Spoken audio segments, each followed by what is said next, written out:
là, la réunion ouverte. Nous avons un certain nombre de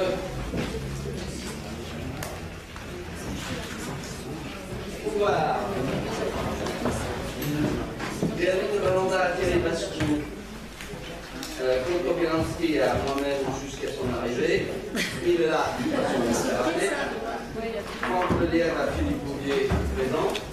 Et pas encore là, ça me serait tardé. Éric Lauvernet à Charles Tuvanovic à son départ. Pardon? Je vais être Dinovic. Oui, attends, je vais recommencer. Jivanovic. Je vais y arriver, c'est à la fin. Mais à son départ. À son départ. Et ensuite, Jean-Claude Giraud à Jacques Barrault, qui ne doit pas tarder, mais Jacques Barrault est là, mais c'est Jean-Claude Giraud qui n'est pas encore là. Je vous propose de donner le secrétaire, Madame de Préval. Pas d'objection à adopter. Alors, j'en viens à l'approbation du compte rendu, qui est celui du 18 février. Même cause, même punition. Du tout. Du tout, quoi? Du tout. Non, mais je veux dire, le début février, je parle de l'approbation, c'est le compte rendu municipal. Oui, celui-là, nous avons voté. Le compte rendu municipal, on l'a trouvé, puisqu'il y a tout le détail des questions, comme d'habitude, il y a aussi tout le détail du vote dans le compte rendu. C'est-à-dire ce que nous demandons systématiquement, aussi nous l'avons. D'accord. Donc nous votons. Bien, donc à l'unanimité. Alors maintenant, il y a une série de décisions prises par votre serviteur et certains adjoints. Y a-t-il des questions? Oui, monsieur. Oui, sur votre décision numéro 43-2016, qui est en fait l'amendement à la convention de mise à disposition de l'immeuble 20 rue de la Muette, qui est l'ancien CCAS. Vous avez donné une ouverture 7 jours sur 7, 24 heures sur 24. Voilà. Pourquoi? Tout simplement parce que payer les activités, s'ils peuvent avoir lieu dans toutes ces dates. C'est aussi simple que ça. Il n'y a aucun changement par rapport à la mise à disposition, c'est simplement l'amplitude horaire. Et la nuit? Ah, bien sûr. L'activité de nuit? Mais non, mais attendez, c'est pas comme ça qu'on raisonne. On raisonne en termes d'affectation, d'attribution qu'on a. D'accord, donc parce que les bâtiments structurels sont ouverts 9h à 23h habituellement, du coup, ça nous semblait un peu. Oui, ça ne change rien. Bah, se poser la question. On peut se poser la question. Je vous réponds. Merci, Charles. Madame Merci. Je dirais, oui, mais attends, j'y arriverai. Charles, c'est plus simple. Coupez la micro, s'il vous plaît. Merci. Allez-y. Oui, je voulais revenir sur deux décisions, celle du 16 mars et celle du 3 mai. 16 mars, attends, j'y arrive. Décision des en justice suite à la requête en GC. Donc, ce sont deux décisions en justice qui concernent des agents de la ville. On est d'accord. Et j'en dirai pas davantage, parce que c'est subjudiciaire. Elles sont pas liées. Pardon? Non, il y en a une autre. Attends. Si, elles sont liées, parce qu'il y a eu un appel, c'est ça. Il y a celle du 3 mai, absolument. Donc c'est la même chose. Il y a d'une part une sanction et d'autre part un changement pour l'intérêt du service public d'affectation. Et c'est la même chose. Je n'ai pas pour habitude de parler des problèmes de personnel public. Pardon? Merci. Alors j'en viens maintenant à quelques points d'information. Concernant tout d'abord, je tiens à prendre ici un match particulier. On a eu deux manifestations qui se sont très bien déroulées. Une qui était la soirée des entraîneurs, Véronique de Valanda, dans laquelle nous avons eu un grand succès, et qui est un point majeur, bien évidemment, de l'animation de la ville et des activités typiques, c'est la raison pour laquelle vous voulez le dire. Et puis, Frédéric Préval a organisé de manière magistrale, je le dis comme je le pense, le printemps des artisans. Il y avait le printemps arabe, mais maintenant il y a le printemps des artisans. Donc ça s'est très bien passé, mais je vais lui passer la parole et je tiens ici à l'en remercier. Je vais vous dire une chose, ça ne sera pas répété, c'est sur moi et sur le public. Vous savez, c'est jamais facile parfois avec les commerçants, etc.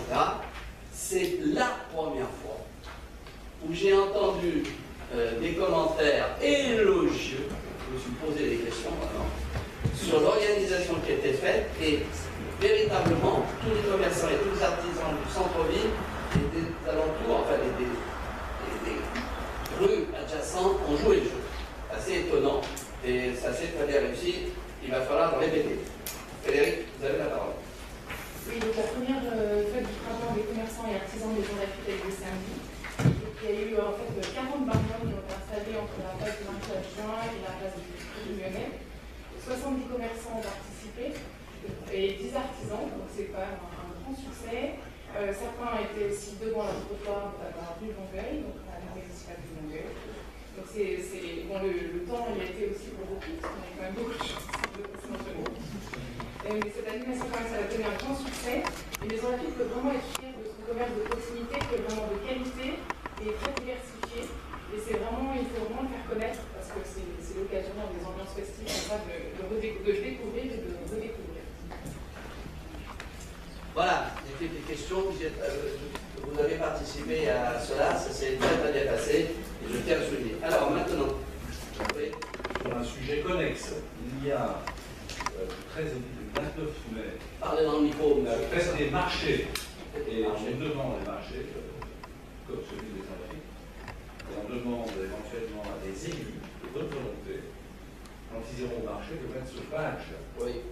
Pour montrer que vraiment le marché pour eux ça compte et qu'ils trouvent effectivement. On appelle ça un bouton. Voilà. Ou une épinglette en J'en français. ai pas énormément, hein, j'en ai pas une dizaine, donc ceux qui sont intéressés, qui sont volontaires, moi je m'en mettrai un, j'irai mettre. Très bien. Comme ça, très bien. Comme ça, tu échapperas aux critiques quand tu mettras les pieds sur le marché. C'est parfait. Mais ça vaut aussi pour moi, parce que quand on va sur le marché, c'est bien rare qu'on dit il y a ci, il y a ça. C'est tout à fait normal. Alors c'est déjà en vogue parce que je suis allé sur le marché de Vésinet samedi matin et beaucoup m'en avaient et je trouve que c'est une bonne initiative de défendre les marchés. Voilà, donc vous êtes ainsi informés. Alors, le point 4, c'est moi qui l'ai présenté, je vous rassure tout de suite. Le point 4, oh, 2. Effectivement, si je commence à martyriser l'opposition, alors là, je ne sais plus où on va. Alors, dans l'ordre, je vais passer la parole à Isabelle R. Alors, excusez-moi, vous posez votre question. Juste une question sur un sujet qui nous préoccupait depuis quelques années, c'est la zone place de la gare pour laquelle il n'y a toujours rien. Et qu'est-ce qu'il y a de prévu, qu'est-ce qu'on peut envisager de faire Et vous parlez de quoi, justement? Là où il y avait les parkings, là où il y avait la zone qui est en friche. Zone en friche. Ah, vous parlez du parking à vélo. Ah, mais ça y est, j'ai compris. Parce que pour rien vous cacher, j'ai cru que c'était le terrain de la Sablière sur lequel il y a un projet de construction de logement. Non, c'est la zone qui est. Alors la zone, c'est un réel problème sur lequel effectivement il faut le relier. D'ailleurs, une question qui va devenir peut-être après de la part de Madame de Maïka.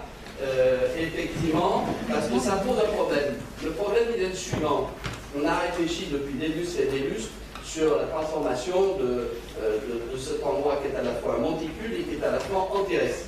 Et le problème, il est le suivant, c'est que si on touche à ces structures, c'est des travaux assez gigantesques. Assez gigantesques, et vous ne pouvez pas araser cette espèce de butte là, qui obture la visibilité de ce qui était une place de village. C'est ce qui est construit. Avant, c'était une place de village toute plate, tout plan, et voilà. Et donc, il y a ça. Donc, on y réfléchit. Alors, mais simplement, comme on fait des additions à longueur de temps, le coût de la modification de la structure est assez onéreux. Mais dans un projet qui va sans doute pouvoir être justement l'aménagement de vélos gardés, j'y reviendrai tout à l'heure dans la réponse, il est vraisemblable qu'on arrive à faire quelque chose, mais le coût est loin d'être négligeable. Vous voyez ce que je veux dire? Parce qu'il faut taper dans la structure du parking. Et ça, c'est pas simple, et pas laisser cette chose-là de cette manière. Donc, c'est quelque chose qui se fera quand, je ne peux pas vous le dire avec une grande certitude, mais il y a tôt ou tard, on interviendra là. Simplement, on est obligé de faire des choix. Voilà, de ce côté-là. Est-ce que vous ne voulez pas faire quelque chose de semi-intérêt? Non, mais non, le semi-intérêt, ça pose des problèmes de sécurité, des problèmes de surveillance, et c'est pour ça que ça a été une faillite dès le début, c'est que mettre des vélos de cette manière, on a regardé tout un tas de choses. Et on a même s'était posé la question de savoir si on ne pouvait pas transformer ça en local communal. Ouais. Mais c'est trop bas. C'est pas si simple que ça, et ça va être pas le coup. Donc ça va, à mon avis, trouver une nouvelle destination quand on va lancer le projet, notamment avec le STIF, et puis sans doute l'aglo, là, on va sans doute le faire avec l'aglo, dans le cadre des interventions auprès des gares, en faire un garage à vélo surveillé. Mais il va falloir faire des travaux assez conséquents. Voilà. Deuxième question.